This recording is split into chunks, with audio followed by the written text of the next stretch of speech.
What's up guys? So welcome back to my channel. Yay! We've done DIYs, we've done travel videos because you guys have been requesting. As promised, here's my first home decor slash DIY slash styling video. As you all know, I love decorating, I love styling, and I've done several of those. I chose this particular project for this video because I kind of like this one. Yeah. So it's a 20 square meter studio that we were able to transform into a Brooklyn style kind of an apartment. So that was the theme that we were going through. I really enjoyed styling and decorating this one, and hopefully you guys will get some inspiration as well, especially if this kind of style is what you like. Also, if you are fond of DIYs, because there's a lot of DIYs involved in this project. It was a bit of a nightmare, but in the end, I really like the outcome. Well, ayun ata yung importante dun, that you liked it and it looks nice. Anyway, I know you guys are here for the actual video, so titigilan ko na yung pagdadaldal, and here we go. Enjoy! So upon entry, so we will put our small dining area here, which will be like two-seater dining area. We thought of putting a brick veneer type wall finish there. The layout itself is very straightforward. We're putting a sofa bed in front of a TV, and to create that New York inspiration, we are going to do a full brick wall as an accent wall. I also like putting framed photographs on the floor. Feeling ko it adds a bit of a artistic character. We're wall mounting two-seater dining table, and we're going to use bar stools for the dining chairs. For our closet, I chose to use a locker type, yung bakal. Then to hide the ref, I thought of creating a partition made from mirrors and steel frame, yung parang magmumukha siyang bintana. We're here in Cubao, along EDSA. So we've been looking for a place to buy bricks. So they have this kind of bricks na medyo makapal. And what I'm thinking of getting is yung ganito, manipis pa. So we got our bricks for our wall here, for our accent wall, and hopefully successful yung magawa natin. To help me lay out the tiles, I'm going to use this spacers. Guys, hindi to jackstone. First step will be sanding the wall, and after we put some liquid nails under the bricks and lay it out. So you know what? Let's see how this will work, and we'll see. I don't know how it will work, but we'll see. Okay, see you now.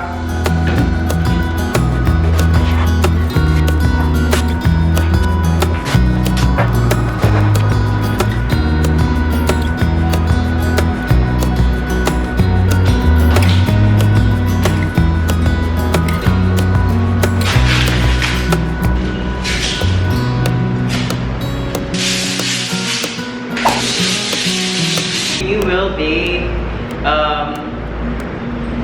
sanding the wall that's on my back using a grinder with a sanding pad. So let's try it. Sound effective, and then after we'll be able to work on the bricks. Okay, see you in a while.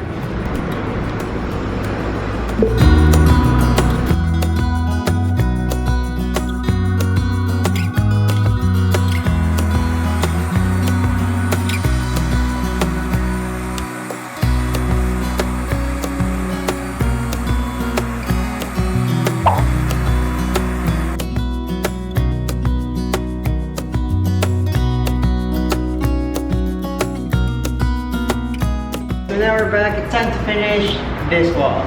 Hopefully, natapos today. Natapos ko na yung hanggang buong taas. And our next assignment will be yung mga edges, yan. So I got the measurements already. So dadalhin ko sa bahay yung mga measurements for me to cut. And then, also that part. So first I have to cut tiles using grinder. So, we'll see. Daming challenges, pero I'm up for the challenge and we'll see how it works. I think medyo okay naman ata.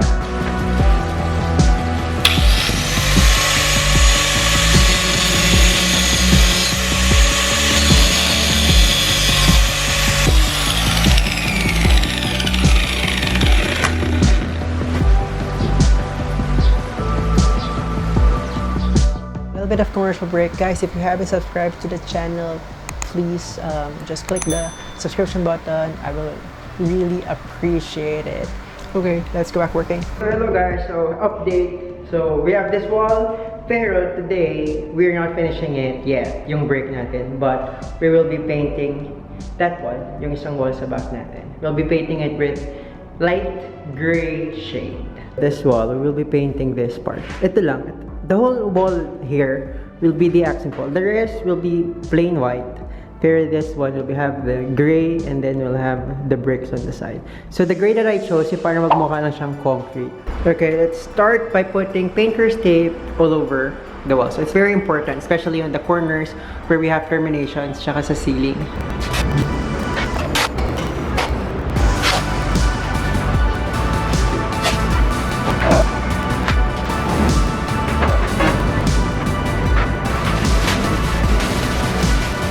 Okay, just for protection, and we don't want to have our clothes na makaroon ng paint. Kaya, I'm using this kapote. It's a raincoat, so very handy.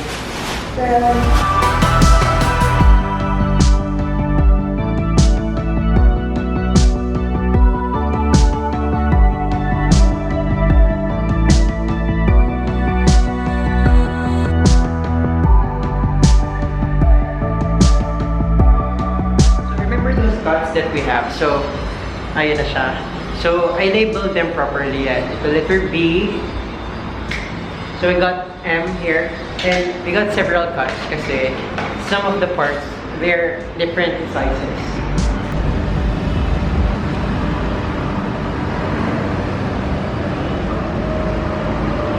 So, we're done with the wall. Tapos na siya. So, perfect. Nag-fit lahat. Even yung sa my socket. And now, we'll wait for it to dry. And then, after that, grouting time. So, as you can see, that was my first attempt for grouting. Medyo fail. So, it was a bit messy. And I went to YouTube and saw that they use this grouting piping, which we will be able to use also. I went to Ace Hardware, Handyman. They don't have anything like that. So, what I thought, I'll use the icing piping. So, I went to the bake shop and then we'll see how it will work. So, sana okay. Kasi parang the idea and the logic is the same. So, we got that pasty kind of consistency, texture. So, parang papasok naman siya. And then after, we'll just pipe it there sa mga grooves. So, let's see. Okay, bye!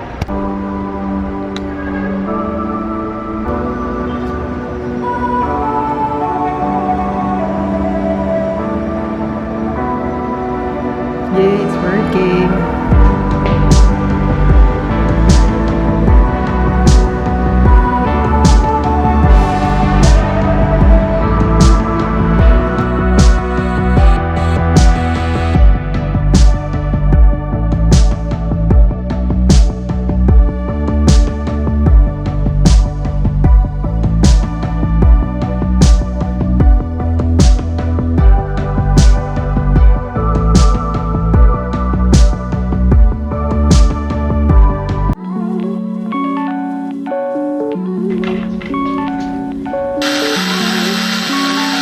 I mentioned a while ago that there's a lot of things here in this project that are DIYs. Mainly most of the wooden carpentry works we've done from scratch. It's the first time that I've done carpentry works na talagang serious, medyo challenging.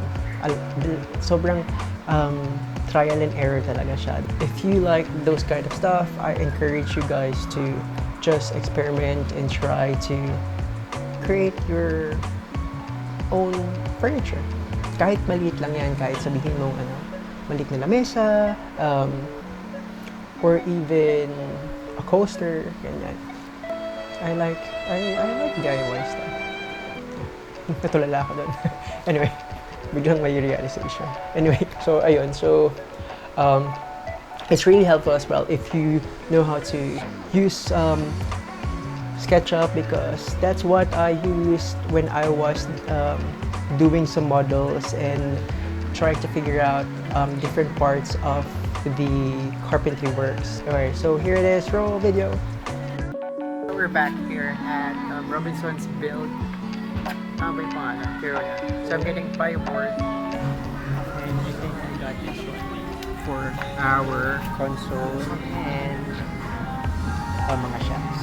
Alright, so right now we're cutting the wood and then we're doing the console table. So we're gluing up and put some clamps and hopefully it will hold. So, ayan. So I got cuttings already. All the wood I was able to cut. So, we'll see how it works. First time that I'm doing this. Plus, ang ganda ng t-shirt ko. Johnny Bravo!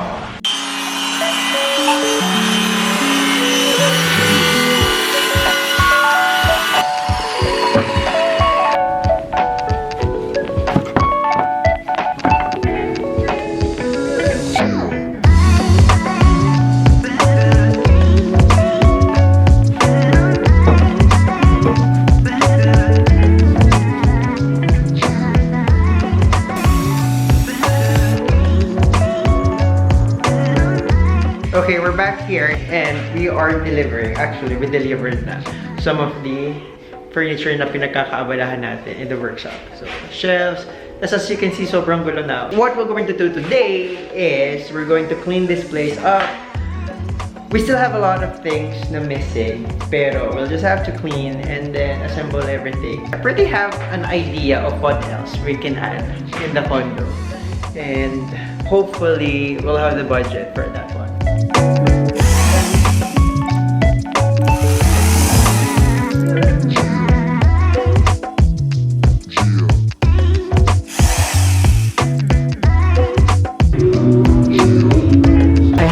A hard time looking for the kind of fish that we will be using. Pero when I saw this, perfect yung character niya, and I love that you can put the microwave on top of it kasi it has this stand.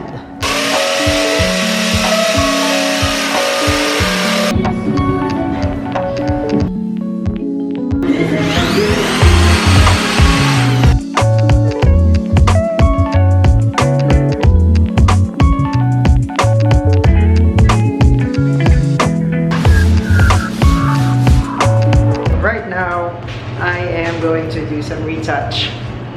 Ayan. Yung mga yan kasi nagasgas while I was working on it. Tapos may nalagay pa akong paint. Ito, when transporting it. Kaya now I'm retouching it. Kakalasin ko muna, tapos sanding, and then we'll have to paint it again.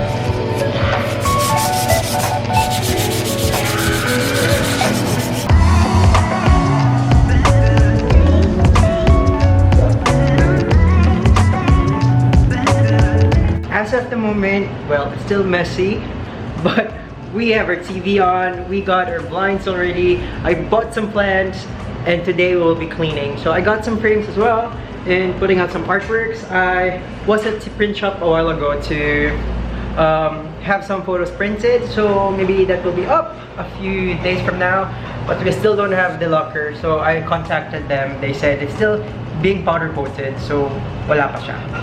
Hopefully matapos na siya. But I need to finish all my drilling today because today is actually the last day that I'm allowed to drill here. So later na lang ulit. So see you!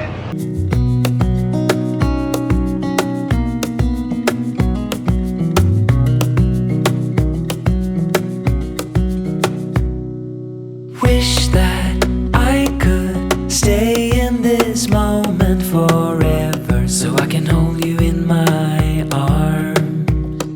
I will carry you on my shoulders as long as I'm able. Scare the monsters under your bed. Deep and abiding, liking for you is all I need. that's it guys. Hope you guys enjoy this vlog. There will be more vlogs like this in the future. And again, hope you guys will subscribe if you haven't yet. Okay, that's it. See you again very, very soon.